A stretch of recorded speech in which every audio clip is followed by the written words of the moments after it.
आपको श्री गोपाल नारसन का नमस्कार। डिवाइन मिरर हिंदी चैनल में आपका बहुत बहुत स्वागत है। आइए जान लेते हैं आज की कुछ खास चर्चित खबरें। उत्तराखंड के बाद अब आसाम में भी समान नागरिक संहिता कानून लाने की तैयारी शुरू हो गई है। आसाम के मुख्यमंत्री हेमंत शर्मा ने कहा कि वे बहुविवाह पर प्रतिबंध का कानून लाने की तैयारी कर रहे थे, लेकिन अब उत्तराखंड की तरह ही आसाम में भी यूसीसी लागू करने के लिए एक विशेषज्ञ कमेटी का गठन किया जाएगा। उत्तराखंड के प्राय हर शहर व क्षेत्र में नुजूल की भूमि है। हल्द्वानी में नुजूल भूमि पर से ही कब्जा हटाने के लिए बवाल हुआ और 6 लोग मारे गए। ब्रिटिश काल में अंग्रेजों ने आज़ादी के दीवानों की जमीनें जबरदस्ती कब्जा ली थी।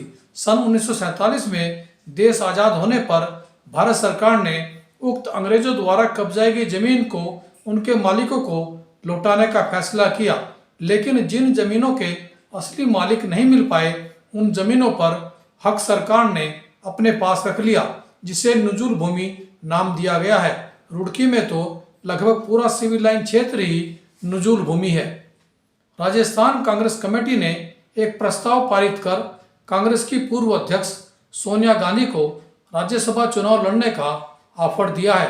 राजस्थान में राज्यसभा की 3 सीटों पर चुनाव होने हैं, जिनमें से 2 सीटें भाजपा को व 1 सीट कांग्रेस को मिलना तय है। इस समय पूर्व प्रधानमंत्री डॉक्टर मनमोहन सिंह राजस्थान से राज्यसभा के सांसद हैं।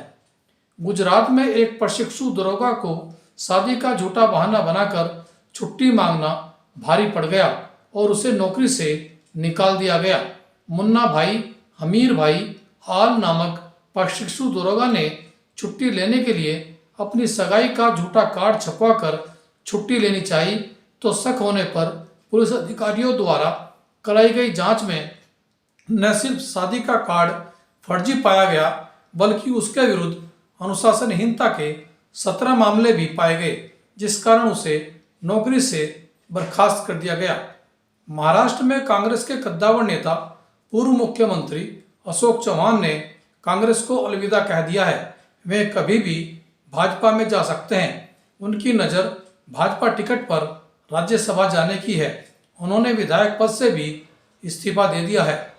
हल्द्वानी हिंसा के बाद हिंसाग्रस्त क्षेत्र के 127 आर्म्स लाइसेंस निलंबित कर दिए गए। यह कार्रवाई जिलाधिकारी वंदना सिंह के स्तर पर हुई है। साथ ही उक्त निलंबित लाइसेंसों के शस्त्रों को 24 घंटे में कब्जे में लेने के निर्देश भी एसएसपी को दिए गए हैं। फिलहाल हल्द्वानी पर 200 सीसीटीवी कैमरों की नज़र है। वहीं 3 कंपनी पैरामिलिट्री फोर्स निगरानी कर रही है। वन भूलपुरा में इस समय 300 घरों पर ताले लटके हुए हैं, यानी घर के लोग हिंसाग्रस्त क्षेत्र से लोग पलायन कर चुके हैं। उत्तराखंड में कांग्रेस डोनेट फॉर देश अभियान के तहत 25 लाख रुपए ही चंदा जुटा पाई, जबकि राज्य में 19 विधायक कांग्रेस के हैं और कई जिला पंचायत अध्यक्ष होने के साथ साथ ब्लॉक प्रमुख व अन्य पदाधिकारी भी हैं जो चुनाव में करोड़ों रुपए का खर्च करते हैं, लेकिन पार्टी फंड में देने को कंजूसी ही सामने आई। ब्रह्मा कुमारी दादी जानकी कहती थी कि प्रत्येक प्राणी को अपने पाप और पुण्य का खाता देखकर पाप खत्म करके पुण्य बढ़ाने चाहिए। इसी पर देखिए आज का हमारा यह प्रेरक वीडियो।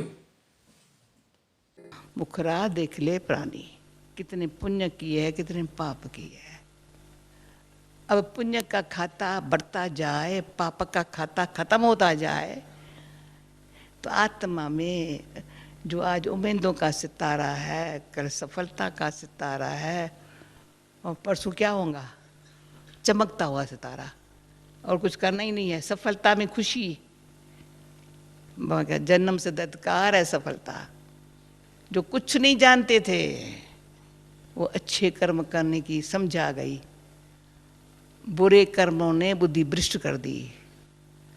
अच्छा कर्म बुद्धि को श्रेष्ठ बनाता।